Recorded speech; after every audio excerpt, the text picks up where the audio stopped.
ఆచి చికెన్ మసాలా. ఇప్పుడు AP politics కు సంబంధించి మాట్లాడుకోబోతున్నాం. ఏపీ రాజకీయాల్లో కీలక ఘట్టం ఆవిష్కృతమైంది. ఇప్పుడు గత 5 ఏళ్లుగా నెలకొన్న అనిశ్చితి తెరదించుతూ ఏపీ రాజధానిగా అమరావతిని ఖరారు చేస్తూ కూటమి ప్రభుత్వం చారిత్రాత్మక అడుగును వేసింది.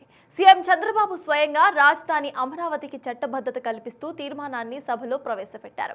ఈ తీర్మానంపై సుదీర్ఘ చర్చ అనంతరం కూడా ఆమోదాన్ని సైతం తెలిపారు. అసలు ఈ తీర్మానం ఎందుకు చేయాల్సి వచ్చింది, అమరావతిని రాజధానిగా నోటిఫై చేయడంలో ఇంత ఆలస్యం ఎందుకు, నోటిఫై చేయడం వల్ల కలిగే లాభాలు ఏంటి అనేది సార్తో డిస్కస్ చేద్దాం. సుయస్ సార్, అమరావతి క్యాపిటల్ అని ఇటు కూటమి ప్రభుత్వం అంటే అప్పట్లో సైతం టీడీపీ ఫిక్స్ అయిన తర్వాత నోటిఫై చేయడానికి ఇంత లేట్ అసలు ఎందుకైంది అనుకోవాలి? నోటిఫై చేసిన తర్వాత ఎలాంటి లాభాలు ఉంటాయి సార్?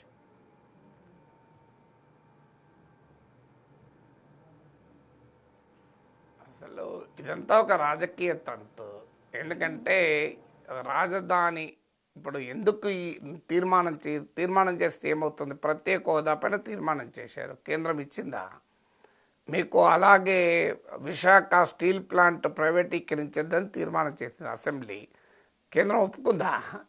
సో అందువల్ల తీర్మానాలు చేస్తే రావు, తీర్మానాలు చేయకపోతే పోవు. అసలు అయినా మరి ఎందుకు తీర్మానం చేయమని కేంద్రమే సూచించింది? వాస్తవంగా పార్లమెంటు చేసిన చట్టం విభజన చట్టం. సో విభజన చట్టానికి అసెంబ్లీకి సంబంధమే లేదు. మీకు article 3 of the constitution of India ప్రకారము రాష్ట్రాల అనుమతి అవసరమే లేదు. మీకు ఇది ఇప్పుడే కాదు, ఆ రాష్ట్ర విభజన సమయంలో కూడా చర్చకు వచ్చింది. Article 3 of the constitution of India ప్రకారం పార్లమెంటుకు మాత్రమే రాష్ట్రాల సరిహద్దుల్ని మార్చే రాష్ట్రాల పునర్వ్యవస్థీకరణ చట్టం చేసే అధికారం ఉంటుంది. ఇప్పుడు ఆ చట్టాన్నే సవరించి అమరావతిని రాజధానిగా చెప్పదలుచుకున్నారు కదా. సో ఆర్టికల్ 3 ప్రకారం assembly has no role to play. Assembly కేవలం ఇన్ఫార్మ్ చేస్తారు అసెంబ్లీ కంటే. ఆ అసెంబ్లీ ఒపీనియన్స్ను పార్లమెంట్ పరిగణలోకి తీసుకోవచ్చు, తీసుకోకపోవచ్చు. అందువల్ల కాన్స్టిట్యూషనల్లీ స్పీకింగ్ అసెంబ్లీ తీర్మానం మేక్స్ నో సెన్స్. మరి ఎందుకు పత్రికల్లో కూడా వచ్చింది, కేంద్ర కేబినెట్ సెక్రటరీ సలహా మేరకే అసెంబ్లీ తీర్మానం చేసి పంపిస్తోందని. దీనికి కారణం ఏంటంటే నరేంద్ర మోడీ ప్రభుత్వం, బీజేపీ ప్రభుత్వం, జగన్మోహన్ రెడ్డి ముఖ్యమంత్రిగా ఉన్న సమయంలో ఈ 3 రాజధానుల ముచ్చట పట్టుకొచ్చినప్పుడు కేంద్రాన్ని సుప్రీంకోర్టుకి వెళ్ళింది. సుప్రీంకోర్టు కేంద్ర ప్రభుత్వ అభిప్రాయాన్ని అడిగింది, మీరు ఏమంటారు అని. అప్పుడు కేంద్రము ఒక అఫిడవిట్ ఇస్తూ, రిటర్న్ అఫిడవిట్ అంటే ఓత్ లాంటిది, దేశ అత్యున్నత న్యాయస్థానమైన సుప్రీంకోర్టుకు అఫిడవిట్ ఇస్తూ మేము ఈ రాజధాని అనేది రాష్ట్ర పరిధిలో ఉంది, కేంద్రానికి ఎలాంటి సంబంధము లేదు అని పేర్కొంది. ఇప్పుడు కేంద్రానికి ఎలాంటి సంబంధము లేదని సుప్రీంకోర్టుకు అఫిడవిట్ ఇచ్చి ఇప్పుడు పార్లమెంట్లో రాష్ట్ర విభజన చట్టాన్ని సవరించి అమరావతిని రాజధాని చేస్తామంటే సుప్రీంకోర్టులో ఎవరెవరు కేసేస్తారు.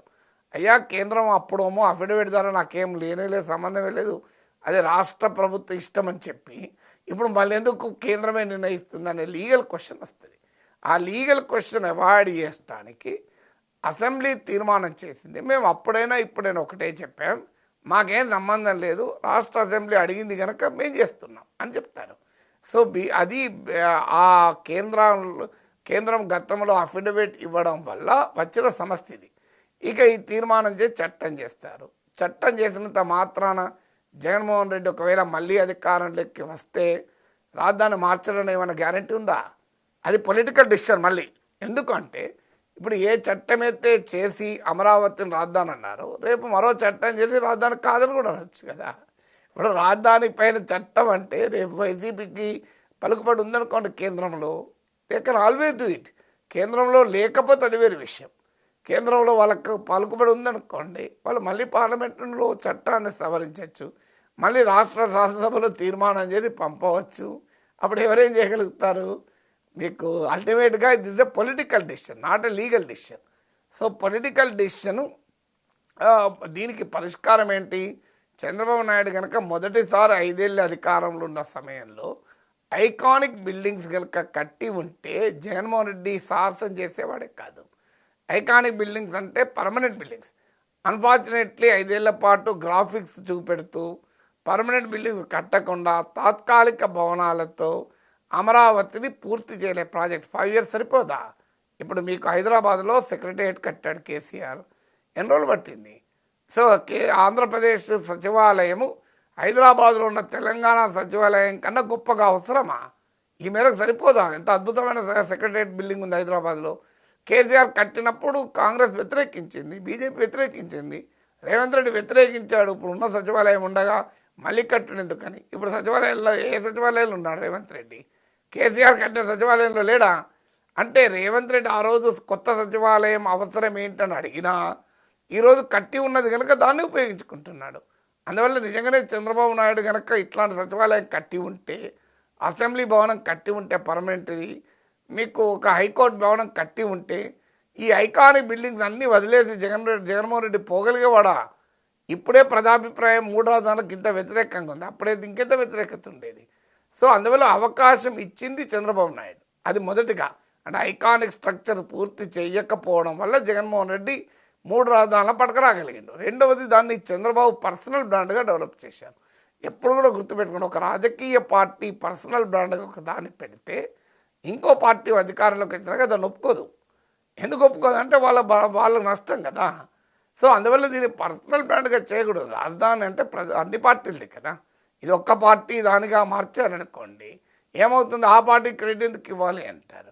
సో అందువల్ల దీన్ని పాలిటిక్స్ చేయడం వల్ల వచ్చిన సమస్య ఇది. సో అందువల్ల లీగల్ క్వశ్చన్, ఇది అన్ని పొలిటికల్ క్వశ్చన్. ఇప్పుడు జగన్మోహన్ రెడ్డి కొత్తగా అసలు సజ్జనామకృష్ణారెడ్డి అన్నాడు, మేము అప్పుడు ఇప్పుడు అమరావతికి వ్యతిరేకం కాదన్నాడు. మరి ఎవరు వ్యతిరేకం? వైసీపీ వ్యతిరేకం కావద్దు, ఎవరు వ్యతిరేకం? అమరావతిని కంప్లీట్గా 5 ఏళ్ళు పక్కకు పెట్టింది వైసీపీ. జగన్ పాలనలో అమరావతి పైన అననాని మాటలన్నీ, దాన్ని శ్మశానమని బొస్తా అనడు, నినకాక మొన్న వేషాలు రాద్దానని మాట్లాడు, ఇవన్నీ చేసి ఇప్పుడు ఏమంటున్నాం, మేము అమరావతికి వ్యతిరేకం కాదంటున్నారు. అందువల్ల అల్టిమేట్లీ అమరావతి భవిష్యత్తును రాజకీయాలు నిర్ణయిస్తాయి, ప్రజల అభిప్రాయమే నిర్ణయిస్తుంది తప్ప చట్టాల వల్ల కొత్తగా వచ్చేది లేదు, చట్టాల వల్ల నష్టం కూడా లేదు. అమరావతి పైన చట్టం చేస్తే అమరావతికే నష్టం కాదు. మరి ఎందుకు చేస్తున్నారంటే ఇది ఒక పొలిటికల్ యాక్టివిటీ. ఇప్పుడు ఈ చట్టం చేసే క్రమంలో వైసీపీ 3 రాజధానులు, అమరావతి చేసిన ద్రోహం ప్రజలకు మరోసారి గుర్తు చేసే రాజకీయ ప్రచార అవకాశాన్ని కూటమి తీసుకుంటోంది.